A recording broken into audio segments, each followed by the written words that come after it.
Hello everyone. Bonjour et bienvenue à les Jeux olympiques du monde. Je m'appelle Rebecca. Je suis votre hôte aujourd'hui. Welcome everyone. It is officially day 6 of the Sales Olympics. It's day 5 of the real Olympics. We have a incredibly meaty topic today. I hope that everyone's doing well, that they're having a great start, middle, etc. to their week.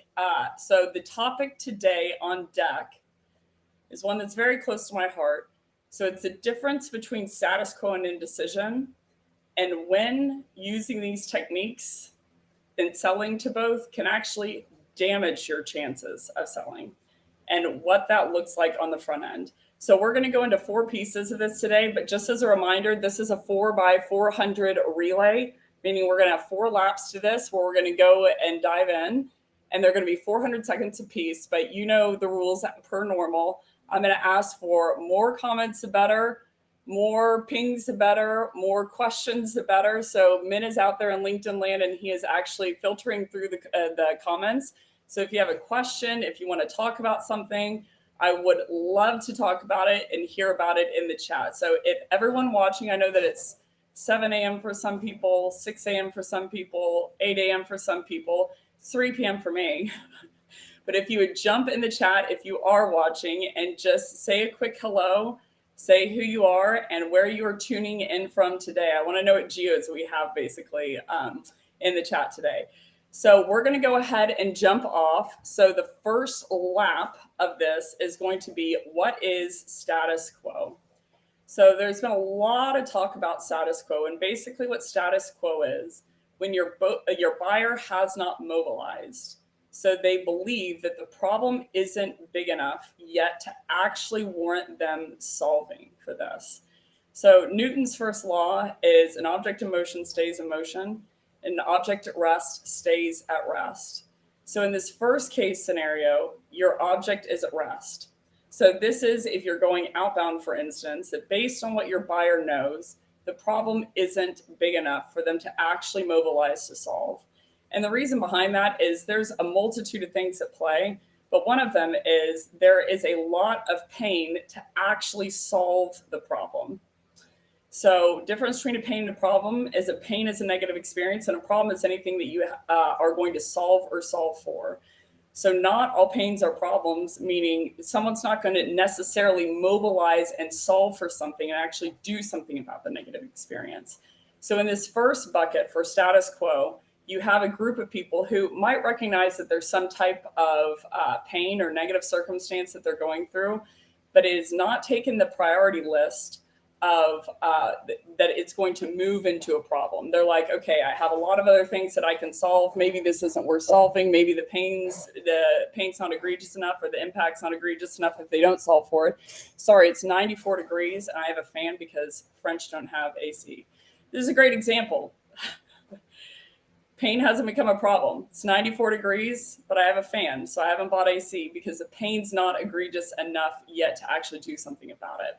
So in status quo and for status quo sellers, there's usually 3 types of things that they do in this process when they're selling to status quo.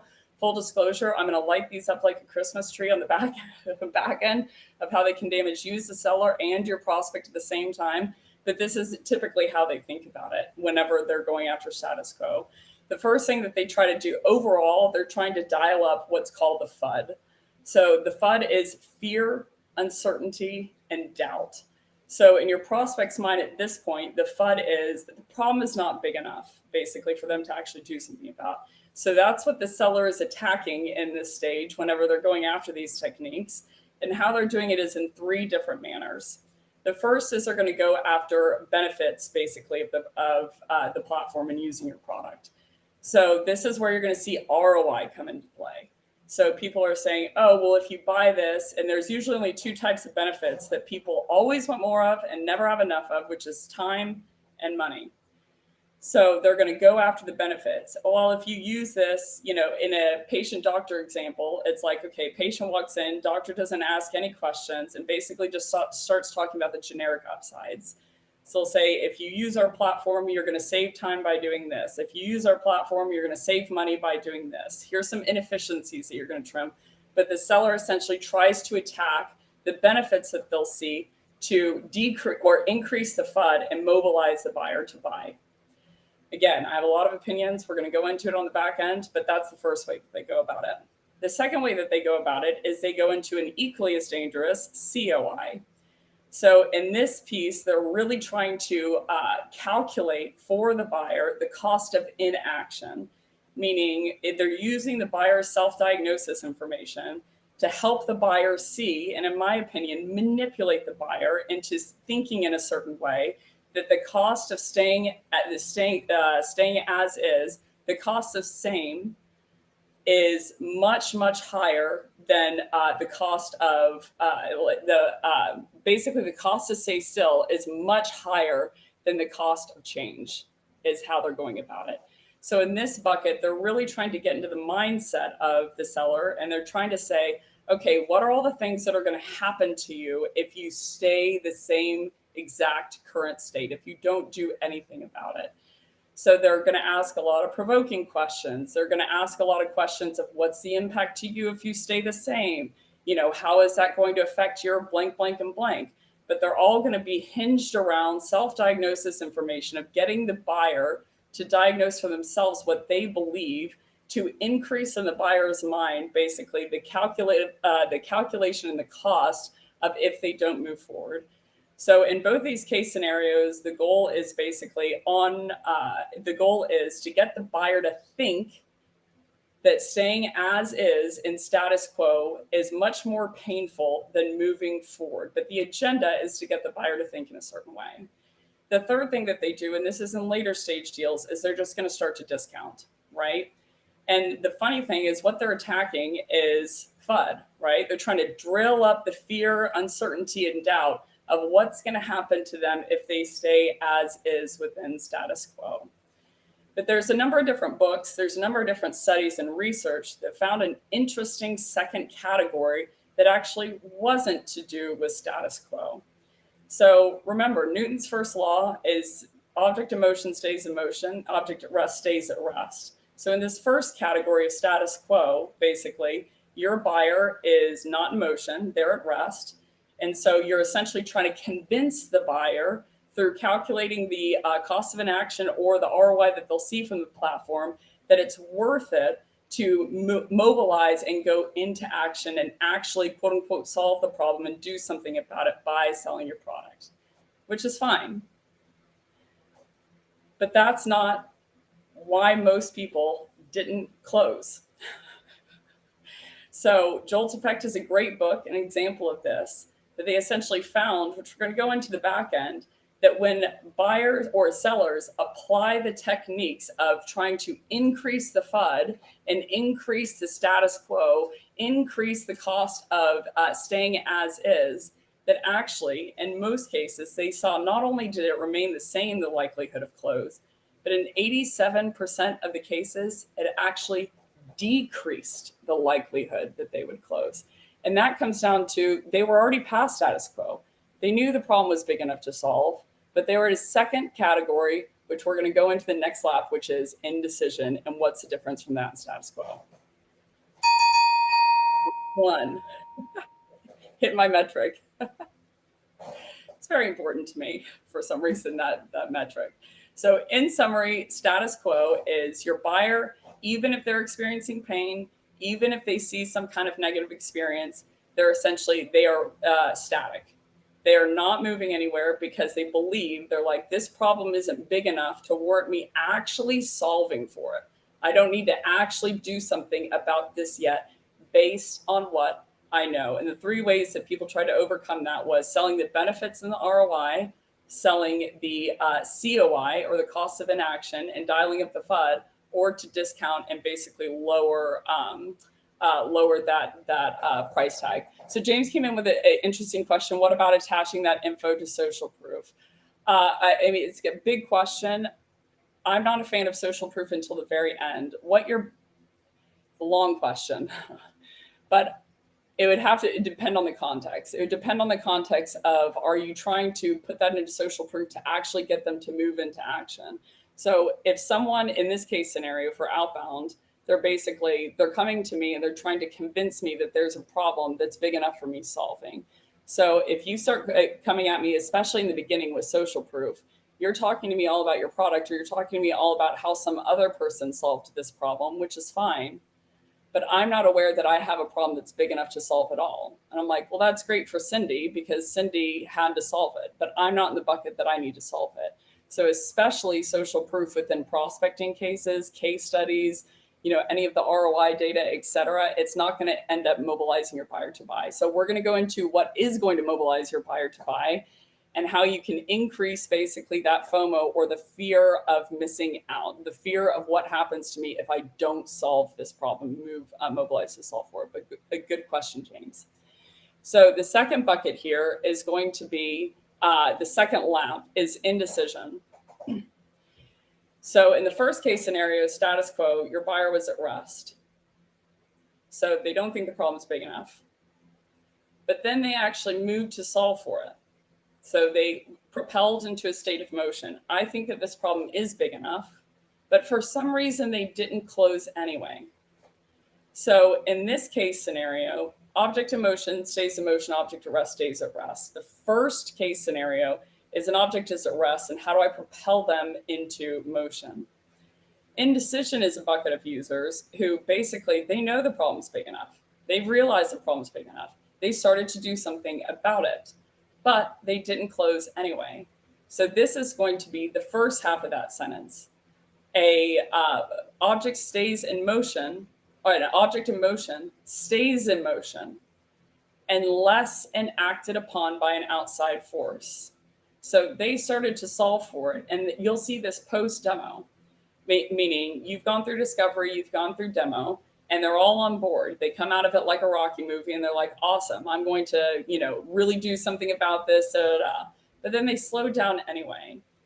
And if I had to guess why, it's because they're getting hit with internal forces and the price tag of what happens if they actually mess up in solving this problem.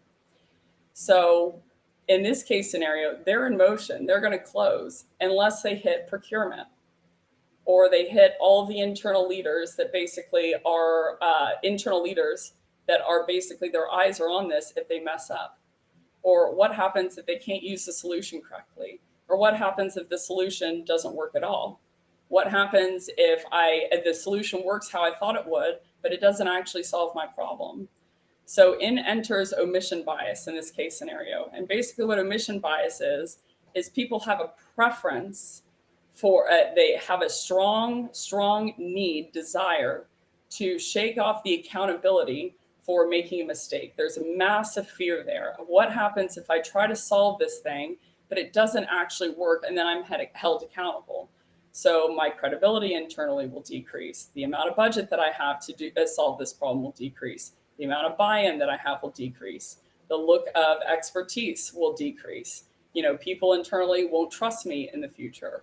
And so that bucket, omission bias, is much stronger actually than the fear of staying the same.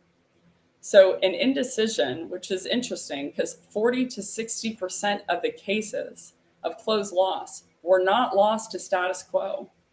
And as a reminder, that's where ROI and COI was used. The majority was lost to indecision, meaning they didn't close anyway. So if I had to guess what all those fears are resulting around, and there's three basically different pieces to this, but what they are afraid of is, did I choose the right solution? Is there too much information that I don't know how to sift through it? But mainly is outcome uncertainty. So with outcome uncertainty, they're afraid that even if they buy this product and they chose the right product, will I be able to use it in the right manner? And will I actually be able to use it in a way that will achieve my outcome? So this is where most of your deals are lost, not status quo. And in these case scenarios, 40 to 60% of the time, if you apply COI techniques, like reminding them of their pain, or reminding them the benefits of your solution, or trying to increase the fear of what happens if they stay still, not only will it lay flat, it will decrease the likelihood that it's going to close, right? So you're actually at this point, statistically speaking, better off not having a seller involved at all. if they are applying status quo techniques. So where Jolt's effect, Matt Dixon and Brent Adamson, Ted McKenna basically went into in the book is when they saw all the things that they knew to be true of, let's apply these status quo techniques, it was actually hurting the likelihood that they would close. And you have to keep in mind, this is the lion's share of the deals. So a couple of solutions that were put on deck is, why don't we get them to talk about the fear of failure, assess, who the person is, what kind of personality type do they have, what is the purchasing scenario, what are all the things that are from a contextual perspective happening within the company. But there's a problem there. People don't like talking about fear of failure. So now we're stuck in a sticky situation. We can't talk to them about, try to convince them that we're the right solution. We can't try to convince them that there's a huge basically impact that's going to happen to them if they stay the same. We can't try to convince them that the benefits of using the platform are going to help them. And we can't try to convince them through lowering the price. Because if we do any of that criteria, basically, it's going to plummet the odds that this person's going to close. So the problem I have with both of these case scenarios, with both of these types of sellers, it's not the seller. Let's put the seller aside. I believe they're a byproduct. It's the agenda. When I'm talking about ROI, I'm not focused on helping the patient. I'm focused on helping the patient see that they should use my platform. When I'm drilling into COI, or the cost of inaction, I'm not focused on what's best interest for the patient. What I'm interested in and what I'm focused on is convincing them that they should mobilize into action. Whenever I'm trying to get them to talk about their fear of failure, or reassure them, or limit the exploration, or basically judge the indecision criteria, I'm not focused on actually helping the prospect, or is this actually a good solution for them at all? Will it actually solve their problem? And oh, by the way, will it cause anything else?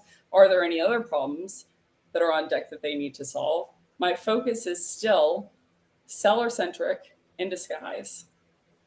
And it's a really dangerous disguise, because the mindset still is, I'm number one, so how can I apply these techniques to lessen the buyer's very fair, understandable, and in my opinion, healthy boundaries and guard against their fear? How can I lower those so I can convince them to close and buy my product? Session. Let's take a drink, coffee. Brought to you by Starbucks. Everyone basically, when showing COI, show leading indicators they're using might be wrong to get to the lagging indicator. Hypothetically, yes, but the mindset is wrong. So I'm glad that actually Justin segued with that, because the third piece, let's kick into the third lap here, is going to be when using them will be damaging. So again, what's the problem here is basically the North Star for the seller. The sellers are getting more and more progressive in the way that they're thinking about convincing their buyers. And that's what I mean, convincing their buyers, persuading their buyers to do something. And the problem is I'm not convinced. You can use your calories in one of two ways digitally. I can either spend them trying to think about ways and questions to ask to convince them that we're the right solution, or I can spend those calories convincing myself that it's the right solution and finding problems that they didn't know. Digitally, the goal matters. So in this second bucket, and I hear typically in descriptions like, oh yeah, that's totally important, but it's never the main forte topic. So when this is damaging, let's start with how this is damaging to your buyer first. So I want you to imagine, patient walks in the doctor's office, and basically the doctor doesn't ask any questions in most cases. In some cases, they ask questions around pain, or they ask self-diagnosis questions. What's the problem? What's the impact to you? What hurts? My arm. How long has it been hurting? Oh, it's been hurting for 6 weeks. What's the impact to you at home? Oh, I guess I can't play baseball with my son. What's your son's name? Timmy. What's little Timmy going to think whenever he grows up without a father who would play baseball with him? That's pain-centric selling, right? In the second case scenario, though, we're asking questions, but in a way that we can get them to calculate on their own understanding and own information what the cost of not moving forward is. So you might by default end up finding a couple of things that they didn't know, but really this bucket, the reason it's so tricky and so deceptive is you're trying to get your buyer to think in a certain way with your questions. So provoking questions, can we agree that this is true questions? But the goal is still to get them to see the cost of not moving forward, not diagnosing things that they didn't know. So how it's going to damage your buyer on their behalf is you are in no way, shape, or form convinced based on those questions. You have not diagnosed appropriately that that's actually the right problem to be solving, that that's the right root cause, that that's the right tactical problem, that that's the right business problem, that's the right leading indicator they should be targeting, that is the correct leading indicator they should be targeting, that's the right lagging indicator they should be targeting. If they solve that business problem, then their driving impact will actually be alleviated or avoided. So that's all on the misdiagnosis side of the house. I'm not convinced of that in COI selling, or if I'm trying to judge their level of indecision, I should be judging whether decision makes sense at all for them. So they're not the expert in this situation. I should be the expert. So the reason a patient can't walk in and basically request that they have a prescription and it's just vended to them is because it's dangerous. What if they get it wrong? What if they make a misdiagnosis? Statistically speaking, 90 to 95% of the time they do. So all of my questions should inherently be after, in the first step, is what they believe actually true? So how I get there is by asking questions about their specific indicators. The second side of the house is how it can be damaging to you. So the wonderful thing about selling that I believe in the core of my being that very few have realized is that actually, if you're selling appropriately, if you're aligning yourself to the buyer side and you're building quote unquote rapport, which is just a French term for restoring yourself, coming back to their side of the house, they're trying to solve problems and you're trying to solve problems too. If that harmony is met, actually your goals are completely aligned, meaning the things that will hurt a buyer in this situation is when someone's not asking questions to diagnose, right? And letting them believe whatever they want to believe. But it will also hurt the seller in this situation. It's going to hurt the seller in two ways. The first way that it's going to hurt the seller is essentially when you apply these techniques, it's going to decrease the odds that you can close. So Matt Dixon talks about this a lot in the first case scenario that it's FOMO. I have a fear of missing out, that I'm not solving a problem that I should be solving. FOMO, on the other hand, with indecision is the fear of messing up. So across the board, your buyer has FUD. In the first scenario, they have FUD. There's a problem that they need to solve that they're not, and we're trying to drill that up by convincing them, hypothetically. But in the second case scenario, which is a more interesting one, they have FOMO. They have the fear, uncertainty, and doubt that you're the right solution, that they're going to be left primarily, that they're going to be left to their own expertise of how to use the solution, which information is important, what part of the solution should I use, when should I use it, what are the side effects that I'll see, what does success look like? If that success isn't seen, what do I do in that case scenario? And so they know in the core of their being, which we're launching counterattacks with all these sales techniques, they know a very, very true reality that they're going to be left by themselves to solve their own problem using your solution. Because simply put, even if they believe that this seller wants to help them, they don't believe that they can at this point, because you haven't displayed any expertise by showing them something that they didn't know. So the only piece of value to me as a buyer in this entire journey is going to be something that I didn't know. So in the first case scenario, when you were trying to drill up the fear of, it's staying put, they didn't see you come up with anything that they didn't know. In the case scenario of indecision, when you were still launching these status quo attacks, or you're trying to say, hey, we're the right partner for you, put your arm around them and say, like, it's going to be okay, we're going to solve your problem, In both cases, you're convincing. In both cases, you're persuading. In both cases, the goal is manipulation. In both cases, you're trying to get them to buy the product. And in both cases, you're communicating to your buyer the agenda is not to help them, and that even if it was, that you simply put have no expertise to help them, that they don't possess themselves. 3. This is a heated one. How's everyone doing out there? Can everyone give me a shout out to know that you're still alive? Justin, James, Mari, Kirsten, did you tune out? Tune out. This is a rant. This is a rant. It's a rant because I feel for the buyer. I really do in this situation. We're doing everything that we can to use all these techniques to get them to talk about their fear of failure so we can manipulate them, so we can overcome the boundary. The problem that I have is that most of these like actual, medications, meaning the seller is using a technique to make the person feel heard, or make the person feel understood, or make the person feel like you're a human, or make the person feel like you have empathy, or you're kind, or care about their personal life. And the main problem that I have with all of that is it might work. And you don't know whether that's the right solution for them at all. A solution is only a solution if it actually solves the problem.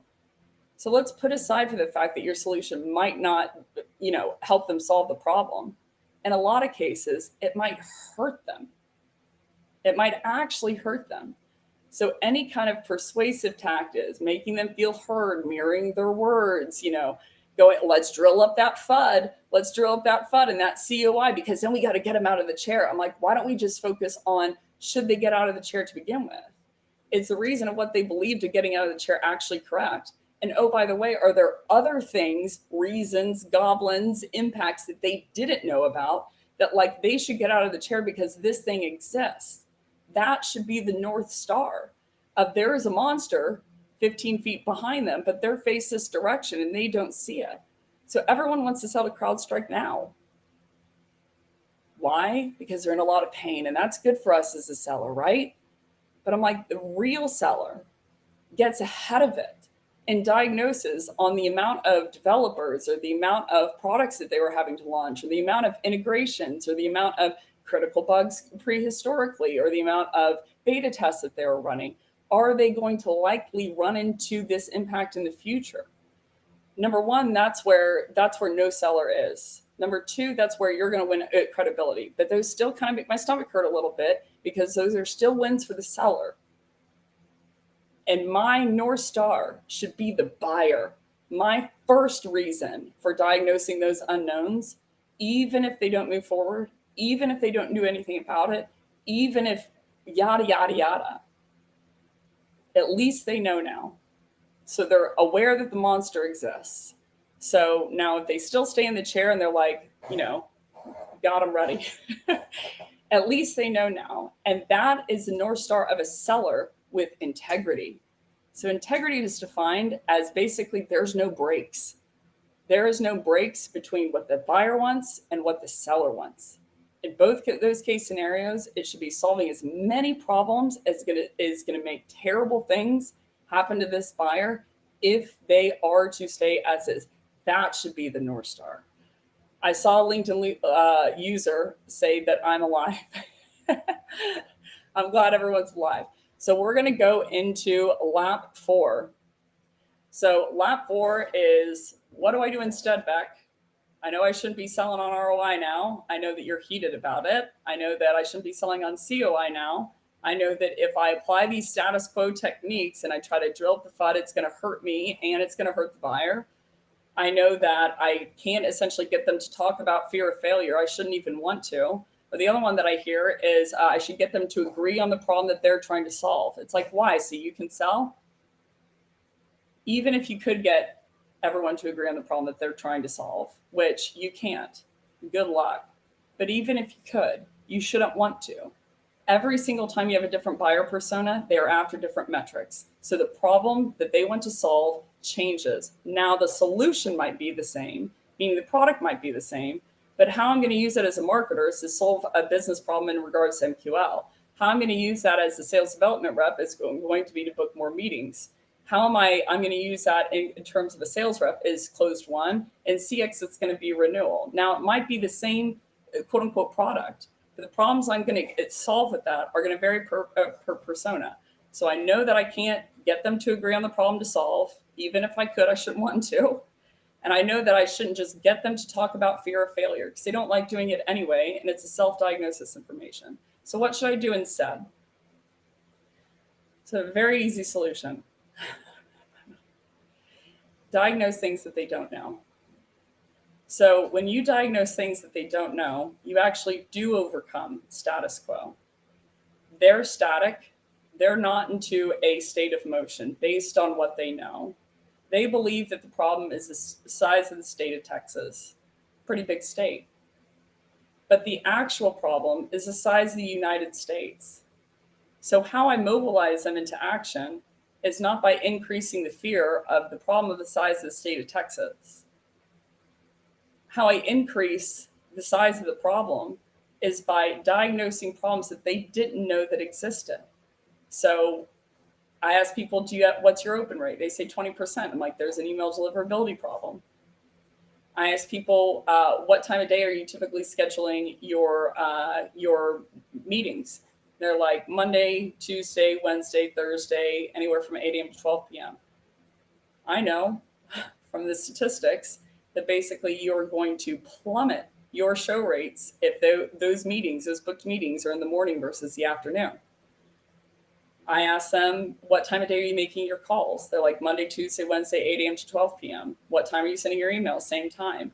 The reason I ask that is I know that typically those are going to be the worst times to make that outreach. Wednesday, Thursday, Friday, 12 p.m. to 6 p.m., 2 p.m. to 6 p.m., 5 minutes before the hour and after the hour, increasing throughout the day and increasing throughout the week are the best times to call and the best time to send email for connect rate, length of conversation, and booked meeting.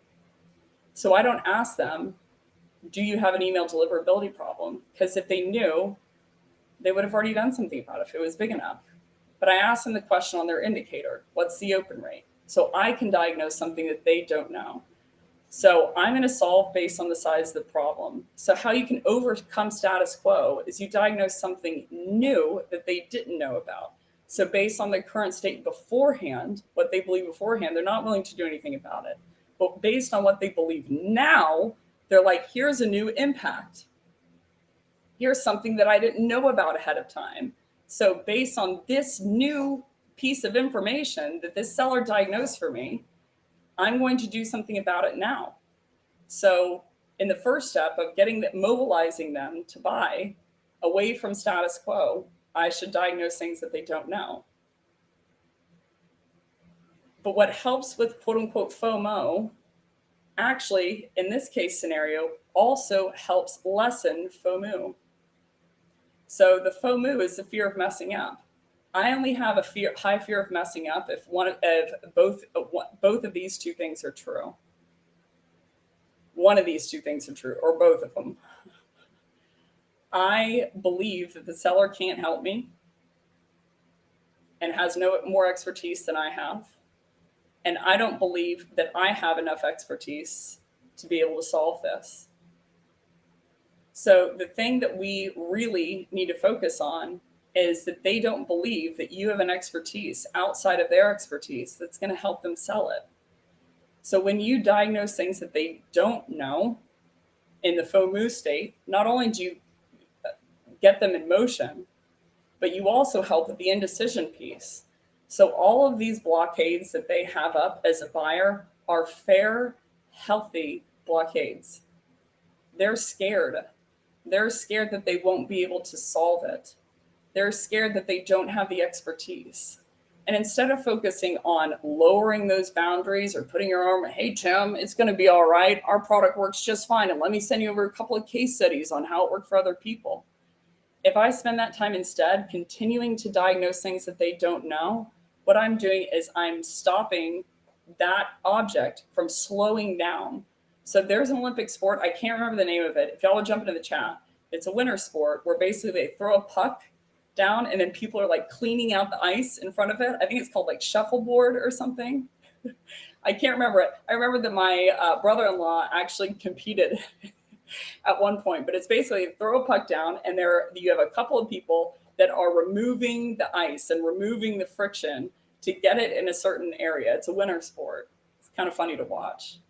But that's what you're doing when you're diagnosing things that they don't know on the back end, is you're preventing them curling. That's what it is. You're preventing them from slowing down. So the first part is getting that puck moving, which is status quo. But the second part is preventing it from slowing down. And how you do both of those is by diagnosing things that they don't know. So when you're trying to still drill up the FUD, still drill up the benefits, still drill up the COI, still drill up the ROI, you are reinforcing to them two things only. Your agenda is not to help them, and that you have no expertise to help them, even if it was. So I'd be careful. That is it. There's a huge session. So in summary, we got status quo. The buyer doesn't believe the problem's big enough. We have indecision. The buyer does believe the problem's big enough, but still doesn't close anyway. 40 to 60% of your deals are going to be lost to indecision. And if you apply status quo techniques like ROI, COI, basically, most of the stuff that we believe, it's going to hurt your chances of closing the deal. But I want to close with a small story, if y'all are okay with that. You're already here. Why not just stay on for 45 seconds? So my sister is an ER doctor. She'd kill me for saying that, especially on this platform in this case scenario. She's an ER doctor. And there was a woman who came in and she was trying to diagnose, and she's in, obviously the ER. So it's a life or death situation in this case. My sister had limited it down to, this woman has one of two conditions. It is either a blood clot or it's an aortic dissection. So a blood clot or an aortic dissection, for anyone who doesn't know, is you're basically hemorrhaging blood into your heart. So the solution is a blood thickener. A blood clot, we all know what that is. The solution is a blood thinner. So she was thinking, she's like, I have to diagnose this correctly, because if I prescribe the wrong one, if I prescribe a blood thickener and it's a blood clot, this woman's dead. If I prescribe a blood thinner and it's aortic dissection, this woman's also dead. What made it worse is she had less than an hour to diagnose. And this woman, after about an hour and a half, she said she's going to be gone. This woman was pregnant, and this woman was 8 months pregnant with twins. So my sister has basically someone run some tests, and they come back and they say it's neither one. You're going to have to guess. And she's like, I'm going to have to guess? I cannot guess. She said, she's like, the cost of guessing incorrectly is this woman is gone with her two babies. So she said, did you release a contact at the same time? She said, yes, I did. She was like, you can't do that. You have to release the contact into their blood at different times. So basically the nurse practitioner goes back and issues the same tests. My sister knew in this case, she told me, that there was a cost to the test, right? There was some amount of radiation, the time, and basically the runway that she had until this woman died. But she knew that she had to have the piece of information of which problem this is. Otherwise, if she prescribed the wrong thing, it was over. So they release the contact at different times. She finds out it's an aortic dissection, prescribes a blood thickener, and the woman and one of her babies lived. So the point of that story is this. The punchline is, yes, that's a sad story.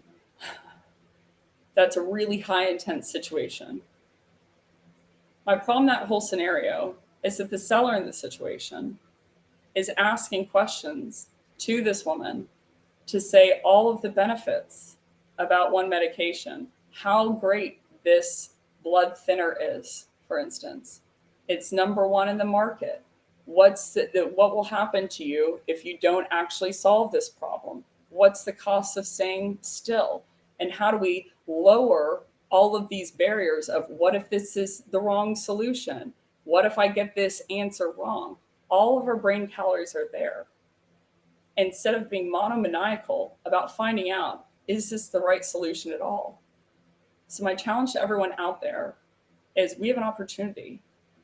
And the challenge is to, instead of focus on how to affect the buyer, how to get them to think in a certain way, and instead of spending all of our time talking about this amazing blood thinner, how well it's going to work, how quickly it's going to work, to spend the time to understand, is it a blood thinner that is necessary at all? In this case scenario, it wasn't. Spend all of those calories and shift them and shift the agenda to the focus of the entire conversation is to find things that they believe that aren't true, that will hurt them, and to find, which is a misdiagnosis, or to find things that they missed entirely, whether we actually solve for them or not. At least your buyer knows that. So my challenge is to make that the North Star. That's the new North Star of sales. And then we're asking all of our questions and all of our time spent with them. But that is the North Star. That is the goal. That is the agenda. So we can solve their problems. And I promise you, they will take care of you. They will take care of you as a seller. That's it. That's everything for today. Thank you so much for coming, Justin, Kirsten, LinkedIn user. This was a meaty session, so sorry it wasn't much fun this session. You should invite me to parties. Jean Lucas said, following ethics always helps. Yeah, standing on the customer's side.